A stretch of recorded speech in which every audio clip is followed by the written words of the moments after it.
Hi friends, இன்னைக்கு ஒரு routine vlog தான் பார்க்க போறீங்க. ஜஷிதா லஞ்ச் பாக்ஸுக்கு இன்னைக்கு சன்னா மசாலாவும் சப்பாத்தி தான் ரெடி பண்ணிட்டு இருந்தேன். நான் சமையல் வேலை பரபரப்பா பண்ணிட்டு இருந்தேன். அம்மா வந்து பாத்தீங்கன்னா பாத்திரம்லாம் விளக்கி எனக்கும் கொஞ்சம் சப்போர்ட் பண்ணிட்டு இருந்தாங்க. சூப்பரா சப்பாத்தி ரெடி பண்ணிட்டு சன்னா மசாலாவும் ரெடி பண்ணிட்டேன். ஜஷிதா ஸ்கூலுக்கு வந்து பாத்தீங்கன்னா அழகா மேக்கப் போட்டு ரெடி பண்ணி அனுப்பியாச்சு. லஞ்சுக்கு வெண்டைக்காய் காரக்குழம்பு வைக்கலாம்னு சொல்லிட்டு பார்த்தேன். வீட்டுல வந்து பாத்தீங்கன்னா கொஞ்சம் தான் இருந்தது. மாடி தோட்டத்துல இருக்கான்னு சொல்லிட்டு பார்க்க போயிருந்தேன். அங்கேயுமே வெண்டைக்காய் நிறைய இருந்தது.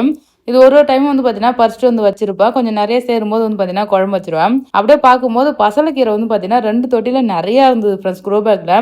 அந்த கீரை வந்து பாத்தீங்கன்னா அப்படியே கொஞ்சம் பிடிங்கிட்டேன். பசலைக்கீரை நல்லா டேஸ்டா இருக்கும். அது வந்து பாத்தீங்கன்னா நல்லா கிளீன் பண்ணிட்டு எண்ணெய், காஞ்ச மிளகா, பூண்டு, புளி வச்சு அழகா வதக்கிட்டு கடைஞ்சா சூப்பரா இருக்கும். மிக்சியில போட்டு வந்து பாத்தீங்கன்னா அழகா அரைச்சி எடுத்தேன். வெண்டைக்காயுமே காரக்குழம்பு வைக்கிறதுக்கு ஃபர்ஸ்ட் ட்ரையா வதக்கிட்டு அதுக்கப்புறமா வச்சா நல்லா டேஸ்டா இருக்கும். ஏன்னா அந்த பிசு பிசு தன்மை எல்லாமே ட்ரையா வதக்கும் போது போயிடும். சூப்பரா நம்ம மாடி தோட்டத்துல விளைஞ்ச காய்கறி வச்சு இன்னைக்கு லஞ்ச் வந்து ப்ரிப்பேர் பண்ணியாச்சு. யாருக்கெல்லாம் இந்த கீரை பிடிக்கும்னு சொல்லுங்க. பசலைக்கீரை நீங்க கிடைச்சுன்னா ட்ரை பண்ணி பாருங்க. ரொம்ப நல்லது, சூப்பராகவும் இருந்தது ஃப்ரெண்ட்ஸ். டாடா பாய்.